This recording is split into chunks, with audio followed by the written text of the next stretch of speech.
Krásný den, zdravím vás z jihu Indie, ze státu Kerala. Jsme tady na poznávací cestě.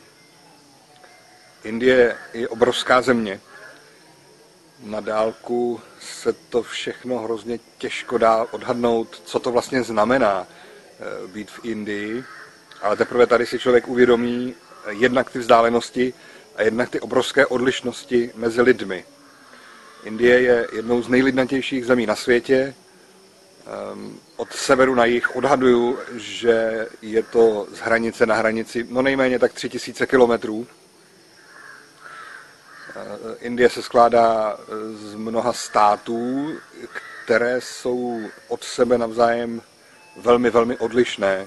Liší se kulturou, liší se historií, liší se jazykem, liší se většinovým náboženstvím. Mě na tom zaujal především ten jazykový rozdíl, protože máme s sebou indického průvodce, který je ovšem ze severu, z města Varanasi, a tady na jihu se svojí řečí nedomluví, protože jazyk Keralců je hodně odlišný. A tak je to i s řadou dalších jazyků v celé Indii. Indové se tak proto paradoxně domlouvají především anglicky. Ale někdy ani ta angličtina moc nepomáhá a je to takový zvláštní stav, jako když se snažíte třeba jenom odezírat, když na vás mluví někdo třeba v prostředí, kde je veliký hluk. Podobně jako jsem si to já zkusil u nádherných vodopádů Vazachal.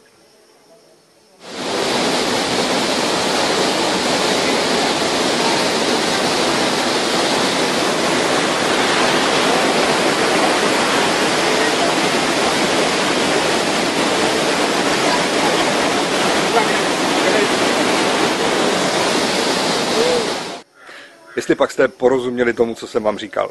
Tady máte druhý díl.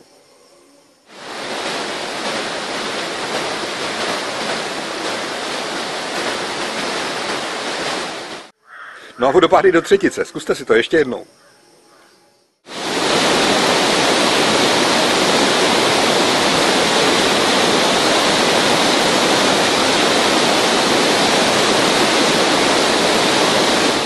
Tak.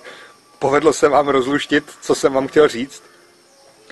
Nechci vás tím utravovat moc dlouho, ale schválně zkuste si to ještě jednou, všechny 3 ukázky, jedna za druhou.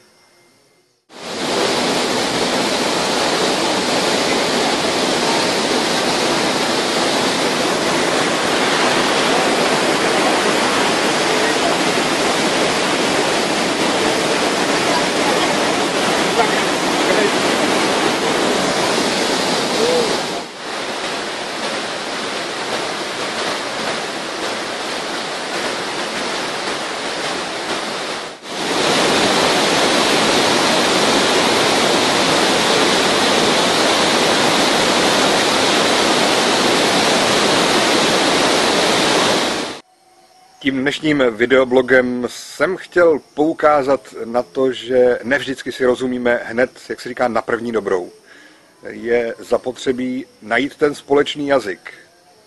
Vím, že na to poukazuju velmi často, ale myslím si, že to je jedno z klíčových pravidel úspěšné komunikace. Bez ohledu na to, kdo i jaký jsme, snažit se najít společný jazyk, společné body, to, co nás spojuje, a ne to, co nás rozděluje.